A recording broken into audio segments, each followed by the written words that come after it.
안녕하세요. 노락노락입니다. 여러분, 노인을 위한 나라는 없다라는 말 들어보셨나요? 오늘은 그 말이 결코 과장이 아니라는 사실을 보여주는 우리 사회의 씁쓸한 현실을 전해드리려 합니다. 지금 이 시간에도 치매나 중증 질환으로 고통받는 노인과 그 곁을 지키느라 병들어가는 노인 간병인들이 있습니다.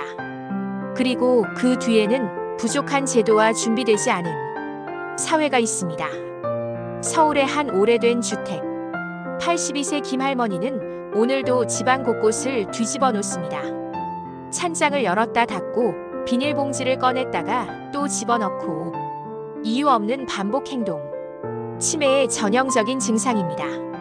엄마, 내가 설거지 해줄게요. 곁에는 가족이 아닌 자원봉사자 한 명뿐. 아들에 대한 기억만은 또렷하지만 그 아들은 오랫동안 찾아오지 않았습니다. 원망보다는 그리움이 먼저입니다. 치매는 단순히 기억만 빼앗아가지 않습니다. 평생 몸에 밴 집안일, 생활 습관마저 사라집니다. 하지만 간병할 가족이 없는 김할머니는 홀로 병을 견뎌야 합니다. 아내를 지키는 남편의 이야기가 있습니다. 46년을 함께 살아온 아내가 57세에 치매 판정을 받았습니다. 남편 이 씨는 17년째 매일 아침 아내를 일으켜 세웁니다. 하지만 아내는 점점 굳어가고 표정은 사라졌습니다. 앞이 캄캄합니다. 후진은 없고 나빠지기만 하거든요. 간병 중 2번의 심장 수술을 받았지만 그는 아내 곁을 지키겠다고 말합니다. 그러나 그의 몸과 마음은 한계에 다다르고 있습니다. 간병은 환자만 힘든 게 아닙니다. 간병인 역시 신체적 정신적 피로로 병듭니다. 14년째 치매 아내를 돌보는 남편 김모 씨는 집안일이 이렇게 힘든 줄 몰랐다고 고백합니다. 아내가 집을 나가 실종될 뻔한 일도 여러 번.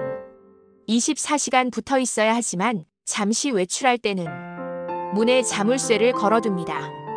요양원 입소를 고민했지만 아내의 반대로 결국 포기했습니다. 국가가 운영하는 공립요양원은 전국에 단 27곳, 치매 전문 병동은 24곳뿐입니다. 대부분의 요양원은 자리조차 없고 중증 환자는 받지 않기도 합니다.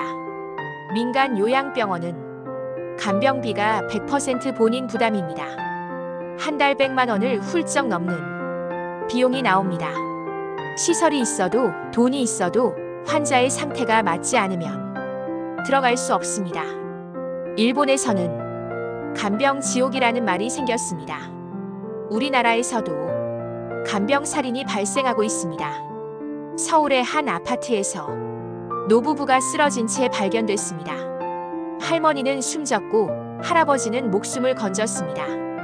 그는 아내를 편히 보내주고 자신도 죽으려 했다고 고백했습니다. 간병의 끝이 사랑이 아닌 죽음으로 이어진 비극입니다. 간병은 중년과 노인만의 일이 아닙니다. 20대 후반부터 7년간 아버지를 돌본 딸 김 씨. 하루 24시간 간병 때문에 직장을 그만두었고 결국 경력 단절이라는 또 다른 벽 앞에 서게 됐습니다. 미래를 생각할 시간조차 없었습니다. 그녀는 간병이 청춘을 송두리째 빼앗아갔다고 말합니다. 박 씨는 시어머니와 남편을 동시에 간병했습니다. 하루 8만 원인 간병인을 쓰고 싶어도 형편이 허락하지 않았습니다. 결국 자신의 월급과 연금을 다 합쳐도 의료비를 감당하지 못했고 집을 팔아야 했습니다. 나도 내 노후를 준비해야 하는데 언제까지 버틸 수 있을지 모르겠습니다.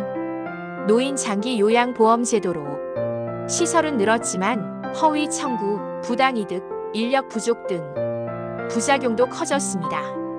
시설 선택은 비용이 아니라 환자 상태와 서비스 질이 되어야 하지만 현실은 그렇지 못합니다. 치매와 간병은 남의 이야기가 아닙니다.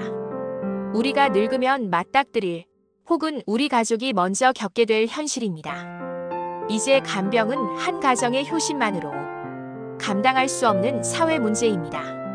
공공의 손길, 제도적 장치, 지역 공동체의 참여가 절실합니다.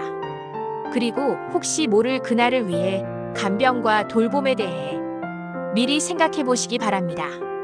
혹시 오늘 이야기가 마음에 드셨다면 구독과 좋아요 부탁드립니다.